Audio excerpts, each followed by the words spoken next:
श्री गौतमादिपतिमद्भुत पुण्य बंध मुद्योतिताखिल ममोघ मग प्रणासम भक्षे जिनेश्वर मोम प्रणिपत्य तत्तम निर्वाण कारण मसे जगत तीर्थार्थम।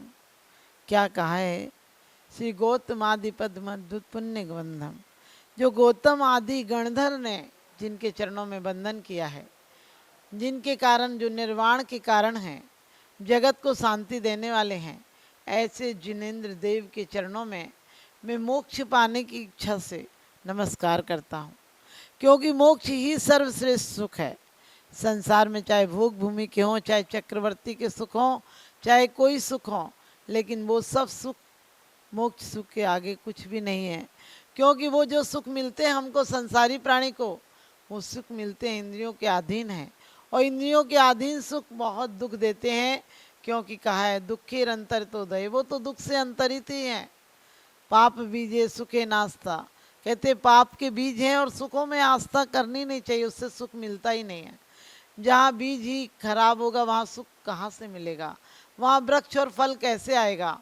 इसी प्रकार से आचार्य कहते हैं कि पुण्य बंध का कारण है क्या?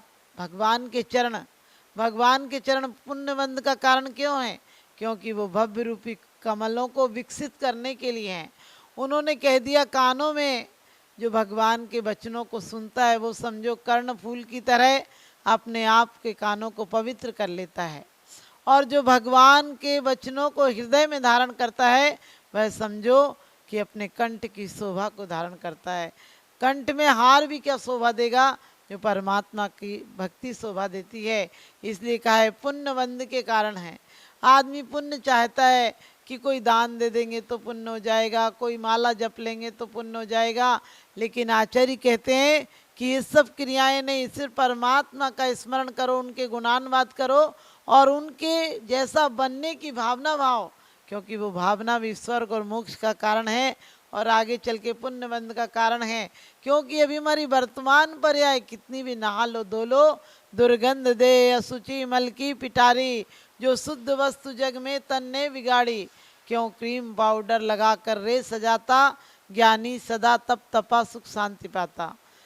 आचार्य कहते हैं कि ये दुर्गंध देह, ये शरीर कभी भी शुद्ध नहीं हो सकता है, किसी भी चीज़ शुद्ध नहीं हो सकता है। और चाहे कितने इतर तेल फुलेल कुछ भी लगाओ लेकिन अशुद्ध रहेगा। लेकिन इसे शुद्ध करना है तो रत्नत्र से शुद्ध हो जाता है, रत्नत्र से पवित्र हो जाता है। इसीलिए कहा है द्रव्य शुद्ध हो जाता है, क्षेत्र शुद्ध हो जाता है, काल शुद्ध हो जाता है, भाव शुद्ध हो जाता है। शुद्ध परिणति वाला जीव चाहिए। द्रव्य शुद्ध हो जाता है। साधु की समाधि के बाद भी उनके चरणों की परिक्रमा करते हैं, उनकी समाधिस्थ देह की भी हम परिक्रमा करते हैं, क्योंकि देह में अब आत्मा नहीं है। लेकिन वो द्रव्य भी शुद्ध है, क्योंकि इस पुद्गल द्रव्य से उन्होंने उस चेतना रूपी धन को पाया है। आज धनिक होकर जा रहे हैं। इस चेतना रूपी धन को तो पाया है, अपने आप को, तन को पवित्र किया है। क्योंकि तन भोगों से नहीं, तन योगों से, तन तपस्या से पावन होता है। इसलिए उन देह की हम चरण चंदन कहते हैं। कहते भी हैं कि गुरु के चंदन की, चरणों की चंदन हमें मिल जाए तो हमारा देह पवित्र हो जाए, हमारा जीवन मंगलमय हो जाए। और बड़ी सुंदर बात कही है भक्तांबर में कि भगवान आपके चरणों रूपी अमृत रज की धूल मिल जाए आपके चरणों की, तो क्या होता है?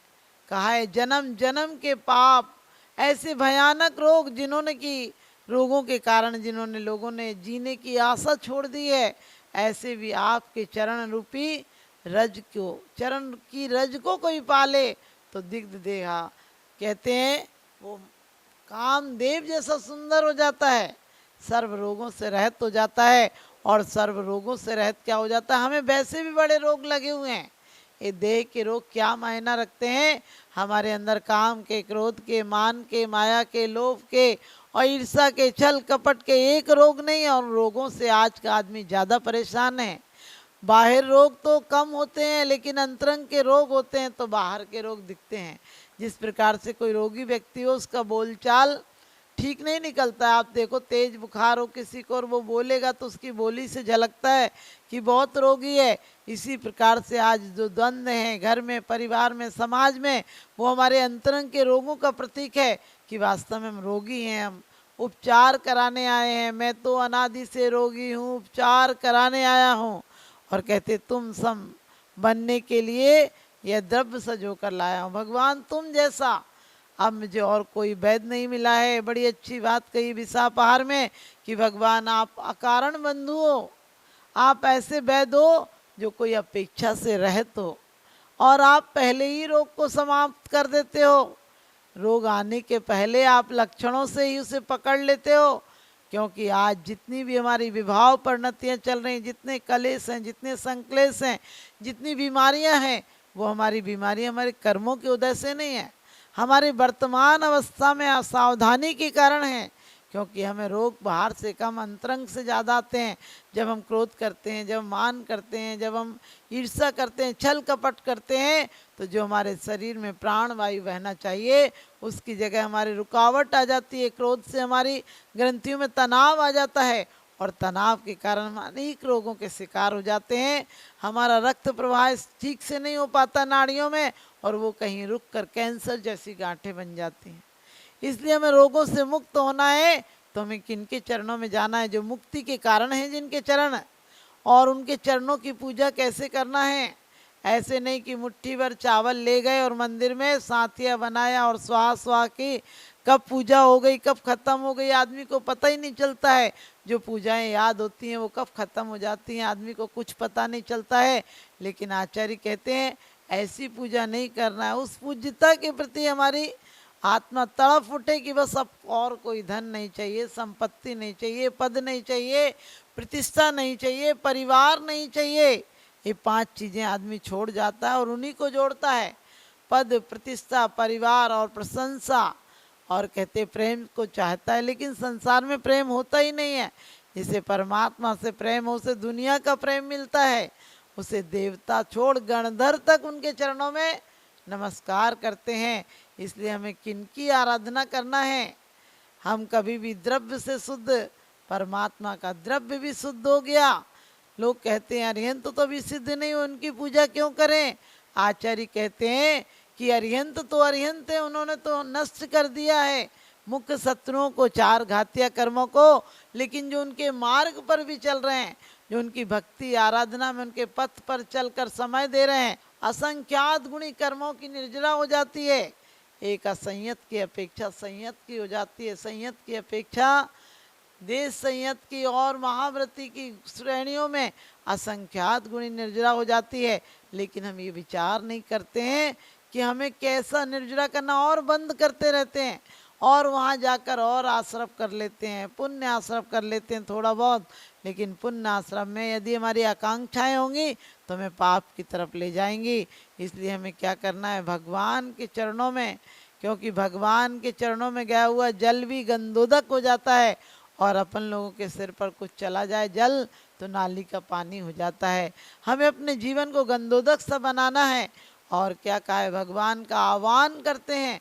भगवान कोई सिद्ध शिला से हमारे दिलों में नहीं आएंगे, लेकिन उन अरिहंत देव को मनाते हैं, उन अरिहंत देव की आराधना और उपासना करते हैं जो हमारे लिए आदर्श हैं, जो हमारे लिए पथ प्रदर्शक हैं, जिनके चरण इस प्रकार से हैं कि अब सिद्ध बनने वाले हैं, अब उन्हें अपने अंतिम लक्ष्य की प्राप्ति होने वाली है। और उन्होंने कर्मों को नष्ट किया है, उन कर्मों को नष्ट किया जो संसार के बीज थे, जो घातिया कर्म कर थे, जो घातिया कर्म हमारा घात कर रहे थे, हमारे आत्म गुणों का घात कर रहे थे, उनको नष्ट किया है। और वो आज की तारीख में सिद्ध बनेंगे ही। जिस प्रकार से आपके यहाँ कोई शादी होती है और सगाई हो जाए तो भी आप क्या कहते हैं? उनकी पत्नी है, उनके पति हैं, भले अभी हुए नहीं है, वो शादी तो टूट सकती है। आप किसी डॉक्टर को मेडिकल में साइंस साइड ले ले तो उसे आप डॉक्टर कहने लगते हैं, लॉ पढ़ने लगे तो आप उसे वकील कहने लगते हैं। लेकिन ज़रूरी नहीं कि वो वकालत करे, वकील हो पाए या नहीं हो पाए। लेकिन आप लोगों को पता है कि वो सिर्फ पढ़ाई चालू करता और आप उसको मान लेते हैं। राजा के बेटे को, राजकुमार को आप राजा कहने लगते हैं क्योंकि भविष्य में राजा बनेगा। लेकिन वो राजा और वो वकील, वो मास्टर और वो इंजीनियर बने या नहीं बने, लेकिन जो एक बार अरिहंत बन गए वो सिद्ध बनेंगे ही बनेंगे। और हम उन सिद्धों की श्रेणी में आने वाला जिनका नाम है जग के उन सब मुनिराजों को मेरा नम्र प्रणाम है। आज कितना प्रमाद आ गया। आज लोग किसी भी जगह चले जाएंगे, लेकिन साधुओं के बिहार में, साधुओं के आहार में।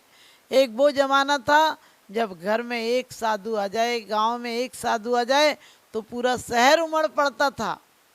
आज कई बार ऐसा होता है, लोग प्रमाद में कहते क्या करें, घर में कोई है नहीं। अरे घर में कोई हो या नहीं हो, आचार्यों ने तो कहा है वो घर शमशान है। जहाँ साधु के चरण नहीं पड़ते हैं वो घर शमशान है, वो आदमी मुर्दा है, जीते जी मर गया है, जिसने अपने हाथ से साधुओं को आहार नहीं दिया है। क्योंकि वो तुम्हारा आहार नहीं लेते हैं, तुम्हें सिद्ध बनाने का टिकट दे देते हैं, तुम्हें सिद्ध बनने की परमिट दे देते हैं।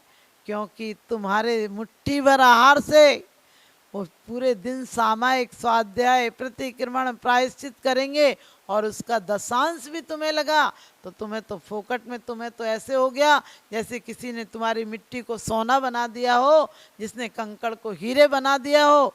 तुम्हारे पाप और आरंभ से जो धन आया था उसको मुनियों के हाथ में जाने से वो पुण्य रूप हो गया, वो परम पावन पुण्य हो गया।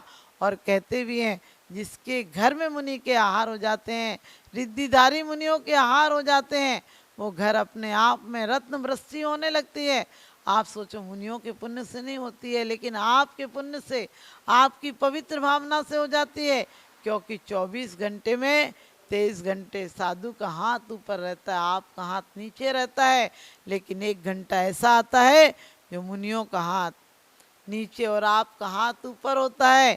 क्योंकि आप उन्हें दान अकेला नहीं देते हो, आहार दान नहीं देते हो, आहार दान के साथ ज्ञान दान, अभय दान, औषधि दान सब कुछ देते हैं। क्योंकि आपके परिवार के द्वारा वैसे आरंभ और उद्योग हिंसा हो रही थी, विरोधी हिंसा हो रही थी, और सही सब प्रकार की संकल्पी हिंसा तो आप करते नहीं, बाकी हिंसाएं हो रही थी। फिर भी आपने जब आहार दिया तो आपके अंदर कसाय नहीं है, पाप नहीं है, कोई अहंकार नहीं है, छल कपट नहीं है, लोभ नहीं है। सबसे बड़ी बात तो लोभ कसाय का त्याग हो जाता है। और आचार्य कहते हैं उसके कारण तुम्हें साक्षात मोक्ष मार्ग मिल जाता है। आप देखिए नंदी सेन आदि के भवों की बात, कैसा अभागा जीव, लेकिन एक बार मुनि को देखकर मुनि जैसा बन गया तो कहते हैं रिद्धियां प्रकट हो गई, अपने आप इतनी विद्याएं सिद्ध हो गई जो सिद्ध नहीं की उन्होंने, लेकिन नम्रीभूत हो गई। इसी प्रकार से कहा है भगवान आप तो किस चौकी पर विराजमान हो जिस पर कि सब राजाओं के, इंद्रों के मुकुट हैं, उनकी चौकी पर आपके पाद रखे हुए, पैर रखे हुए हैं। आपको बंधन करने से जन्म जन्म के पाप कट जाते हैं। क्योंकि बंधन हमारी गर्दन नहीं झुकती है। ये सर किसी एक को दो, ये सर किसी नेक को दो, ये सड़ा नरियल नहीं कि जहाँ चाहे टेक दो। कई बार लोग कहते हैं हम तो सब जगह नमस्कार कर लेते हैं। मैं कहती हूँ नमस्कार आप लोग औपचारिकता में भले कर लो, लेकिन एक बात ध्यान रखो कि हर जगह माथा मत टेको। क्योंकि देव देख लो, देव कौन है, कुदेव कौन है, अदेव कौन है और परम देव कौन है। क्योंकि परम देव तो अरिहंत देव हैं। और देव में कहा भी है कि 2 के भेद किए हैं, सकल निकल परमात्म द्वैवी तिन में घाति निवारी, श्री अनंत सकल परमात्म लोका लोक निहारी। क्या कह दिया कि परमात्मा के 2 ही भेद हैं, अरिहंत और सिद्ध। इसलिए अपने जीवन में अरिहंत और सिद्ध का अनुसरण करो, अनुगमन करो, उनके चरणों में जाओ। क्योंकि उनका द्रव्य पवित्र है। जिस क्षेत्र पर गुरु, जिस क्षेत्र पर हमारे तीर्थंकर के अंतिम गमन होता है, जहाँ से वो क्षेत्र क्या निर्वाण क्षेत्र हो जाता है, वो क्षेत्र पावन हो जाता है। वहाँ की रज हम मस्तक पर लगाते हैं। क्यों लगाते हैं? अकेले रज लगाने का कोई मतलब नहीं, मिट्टी तो पूरी दुनिया में है, लेकिन वो मिट्टी हमारे लिए वो संस्कार देती है। वो मिट्टी हमारे जीवन को चंदन सा कर देती है कि तुम भी जीवन में हम जैसे कदम बढ़ाओ तो वो क्षेत्र पावन हो जाएगा। रागी जहाँ जलता है वो शमशान घाट होता है, वहाँ से लोग आकर नहाते हैं। लेकिन जहाँ तीर्थंकर, जहाँ वीत रागी जाते हैं वो क्षेत्र निर्वाण क्षेत्र हो जाता है। वहाँ की रज हम मस्तक पर लगाते हैं कि हमारा जीवन धन्य हो जाए इनका अनुसरण कर ले तो। और इतना ही नहीं, उनके गुण, उनके द्रव्य क्षेत्र काल, जिस काल में जाते हैं। आप दीपावली क्यों मनाते हो, आप महावीर जयंती क्यों मनाते हो? क्योंकि जिस दिन वो आए थे वो दिन तीर्थ हो गया, जिस दिन वो आए थे वो दिन त्योहार हो गया, पर्व हो गया, जन्म कल्याणक हो गया। और जिस दिन वो गए थे तो भी कल्याणक हो गया। आप सोचो, आदमी रागी प्राणी आता है तो 10 दिन मंदिर छुड़वा देता है, मंदिर को छुड़वा देता है, यानी पूजा पाठ नहीं कर पाते हैं। और जब जाता है तो 13 दिन धर्म से दूर कर जाता है। लेकिन परमात्मा आते हैं तो उनके आने के पहले भी गर्भ कल्याणक की पूजाएं देवियां करती हैं और इंद्र आदि करते हैं, और बाद में जन्म कल्याणक की भी पूजा होती है। और बाद में अंतिम प्रयाण, जिसको यहाँ पर शोक करते हैं, मातम मनाते हैं, लोग रोते हैं, पीटते हैं, कहाँ चले गए, हाय कुछ दिन और जीते।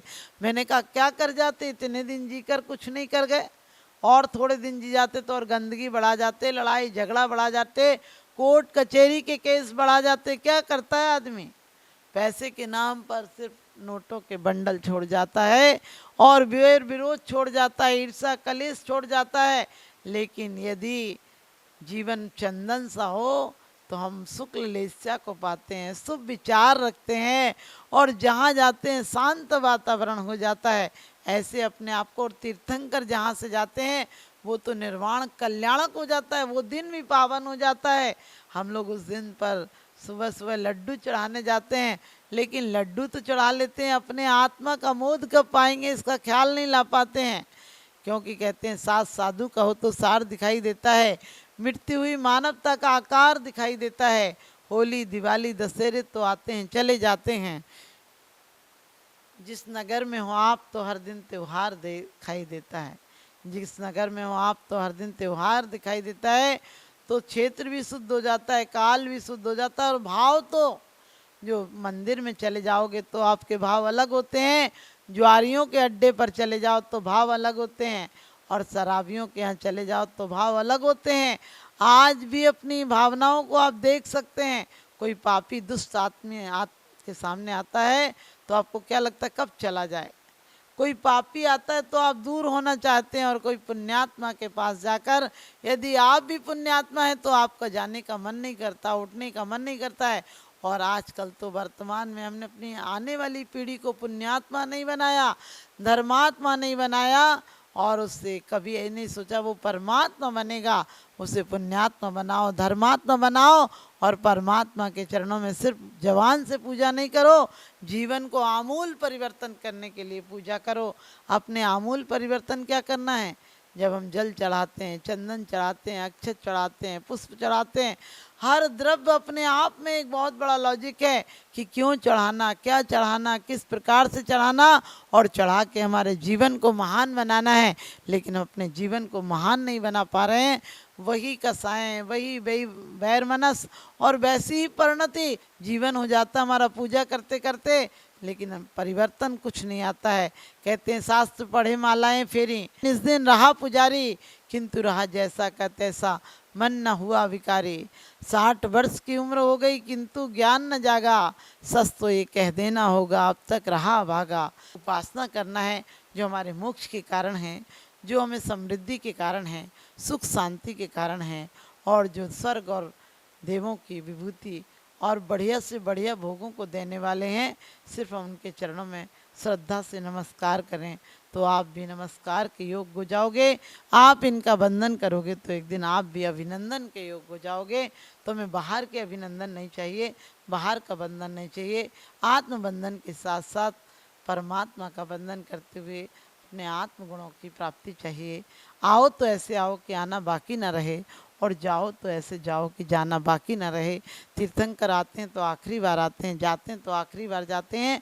आते हैं तो जन्म कल्याणक हो जाता है, गर्भ कल्याणक हो जाता है, और जाते हैं तो निर्वाण कल्याणक हो जाता है।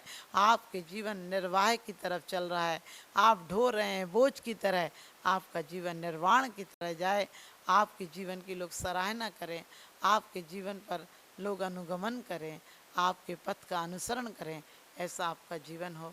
आप सबको बहुत बहुत शुभ आशीष।